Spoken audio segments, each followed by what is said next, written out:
বিসমিল্লাহির রহমানির রহিম। আজকে দেখাবো ট্রেডিশনাল আইটেমে খিচুড়ি রান্না করা। আমি সব কিছু উপকরণ একসাথে নিয়ে নিছি, রেডি করব। এবার সবাই রেডি। প্রথমে আমি ডালগুলো ভেজে নিয়েছি, তারপর পরিমাণ মতো পেঁয়াজ, রসুন, আদা সব কিছু কুচি করে দিয়ে পানিটাকে ফুটিয়ে নিচ্ছি।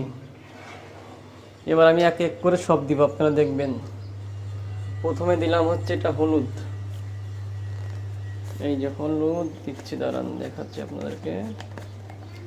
সব কিছু সবাই পরিমাণ মতো দিবেন, সব কিছু সবাই পরিমাণ মতো দিবেন। এটা হচ্ছে হলুদ দিলাম, এটা হচ্ছে মরিচের গুঁড়া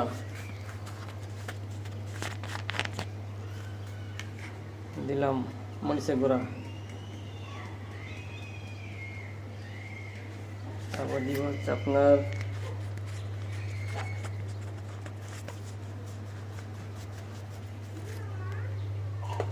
তারপর দিব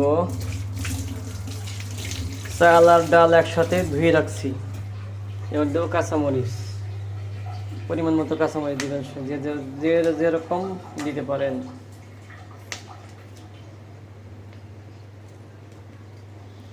আমি আপনাদেরকে আবারও বলি, পরিমাণ মতো, কিন্তু আমি আগে সব কিছু দিয়ে রেখেছি। আদা বাটা, রসুন কুচি, পেঁয়াজ কুচি এবং লবণ আবার পরিমাণ মতো একটু দিবেন,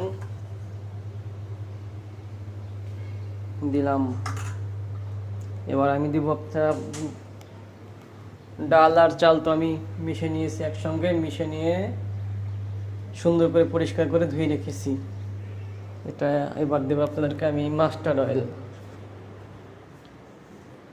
সরিষার তেল দেবো এবার ইনশাআল্লাহ।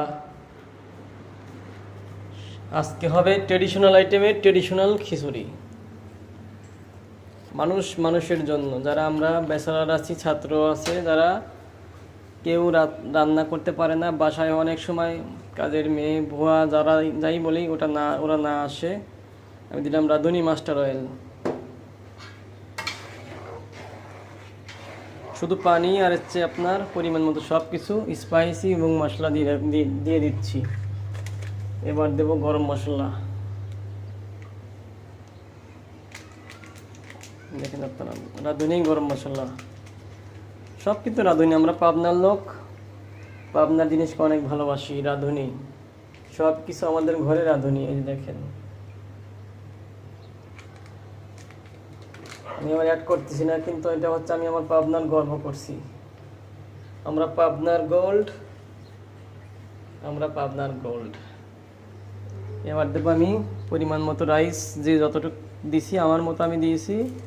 এটা আমি এই দেখেন কেমন রাইসটা ঢেলে দিলাম।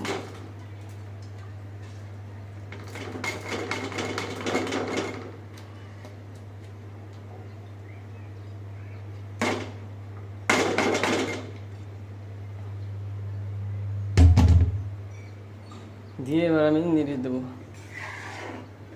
নেড়ে দিয়ে হালকা করে নাড়াচাড়া করে দেব। নাড়াচাড়া করার পর আমি দর্শকবৃন্দ, আমি আপনাদেরকে আবার পরের ভিডিওতে রান্নাটা দেখাবো রান্না কেমন হয়েছে। নেক্সটে আমাদের সাথে থাকেন, কিছুক্ষণ পরে আরেকটা ভিডিও পাবেন, অথবা কালকে রান্নাটা। এখন আমি রান্না ক্লোজ করে দিলাম, এটা আমি ঢেকে দিলাম, বড় একটা ঝাঁপি দিয়ে জাস্ট ঢেকে দিলাম ইনশাআল্লাহ। এবার আমাদের সব হবে। আল্লাহ হাফেজ। সবাই সবার জন্য দোয়া করবেন। মানুষের জন্য। আসুন আমরা সবাই মানুষের পাশে দাঁড়াই, মানুষকে সাহায্য করি, যে যেভাবে পারি সেভাবেই মানুষকে সাহায্য করি।